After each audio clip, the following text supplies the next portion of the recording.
یہ بتائیے گا کہ آپ ایک بڑا مارکہ مار کے آئے ہیں، یہ بتائیں کہ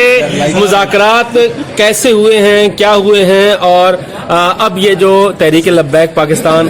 دھرنا جس نے دیا ہوا ہے، لانگ مارچ جس نے جاری کیا ہوا ہے، یہ کب ختم ہوگا، کیسے ختم ہوگا، ذرا اس کی تفصیل تو بتائیے ذرا۔ جی کل پورا دن ہمارا لاہور میں تحریک لبیک پاکستان کی قیادت کے ساتھ گزرا اور انتہائی خوشگوار ماحول میں، اور ہم سب کا یہ خیال تھا کہ مذاکرات ہی کے ذریعے سے ایک رستہ نکل سکتا ہے اور حل تلاش کیا جا سکتا ہے۔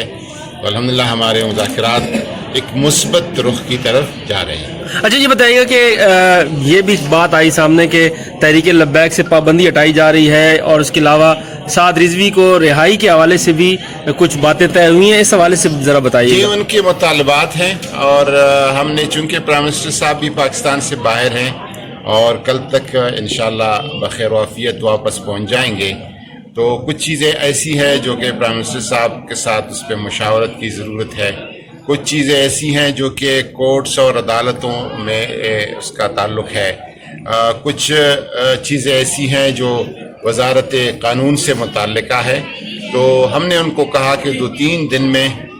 ان ساری چیزوں کو ہم واضح کر کے آپ کی طرف واپس۔ معاہدہ ایک مرتبہ پھر پارلیمان میں پیش کیا جائے گا، کیونکہ معاہدہ تو پہلے بھی پیش کیا گیا تھا، اور یہ کہا گیا تھا کہ معاہدہ اگر پارلیمان ایکسیپٹ کر لے یا ریجیکٹ کر لے، دونوں فریقین کو قبول ہوگا۔ اب کیا ہوگا؟ یہ معاہدہ جو جس کی بات کر رہے ہیں، رہائیوں کا، 4 شیڈول کا، اس کا تو پارلیمان سے کوئی تعلق نہیں ہے، اور جو پہلے والا مطالبہ تھا وہ تو پارلیمان میں پیش کیا جا چکا ہے۔ اچھا سر، وہ اسلام آباد جب پہنچیں گے ان سے کمٹمنٹ ہے کہ اگر مطالبات پورے نہ ہوئے تو آگے نہیں آئیں گے، ریڈ زون میں نہیں گھسے گی؟ نہیں، وہ تو ان کے ساتھ یہ طے ہوا کہ جدھر وہ پہنچے تھے جی ٹی روڈ پر لاہور سے باہر، وہ ادھر ہی رہیں گے، پرامن رہیں گے، پولیس بھی کوئی ایسا اقدام نہیں کرے گی جو اشتعال کا باعث ہو، اور وہ بھی پرامن رہنے کی کوشش کریں گے، اور اپنے کارکن کو، جوشیلے لوگوں کو کنٹرول کریں گے، اور سڑک کے ایک طرف بیٹھ کر عام لوگوں کے لیے آمد و رفت اور سڑک بھی کھلا رہے گا۔